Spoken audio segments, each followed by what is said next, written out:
मोहतरमा बेनज़ीर भुट्टो साहिबा का जो ख्वाब था, उन्होंने ये कहा था कि थर का कोला ये गोल्ड है, ब्लैक गोल्ड है और उससे पूरे पाकिस्तान को ये एनर्जी जो क्राइसिस है वो थर ही ख़त्म करेगा। तो उस हवाले से आज मोहतरमा का जो ख्वाब है वो पूरा हुआ है। पाकिस्तान की जो डिमांड है वो 9000 की डिमांड है और उस 9000 में 2600 हमारे थर से इलेक्ट्रिसिटी जा रही है नेशनल ग्रिड में। तो तीसरा हिस्सा जो है वो पाकिस्तान को थर से एनर्जी मिल रही है। ये बहुत बड़ी बात है। थर जा नुमाइंदा आहियूं, वो सिंध गवर्नमेंट सां असीं चेयरमैन साहब वटि इहो ॻाल्हि कंदा रहंदा आहियूं।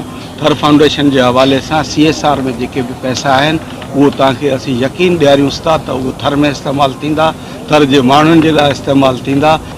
और मैं फ़ख्र भी करता हूँ इसके साथ कि ये पाक चाइना दोस्ती के हवाले से ये जो जल्दी इतना काम हुआ है और सिंध गवर्नमेंट के तरफ से जो एंग्रो कोल माइन का वो भी 1300 मेगावाट वो भी नेशनल ग्रिड स्टेशन में जा रहा है और यहाँ एक साल में 7.5 मिलियन टन कोल जो है वो यहाँ से ब्लॉक 1 से निकल रहा है। तो आप अंदाज़ा लगाएं कि ये पाकिस्तान में चीप, बिल्कुल चीप जो है वो कोयला हमें मिल रहा है।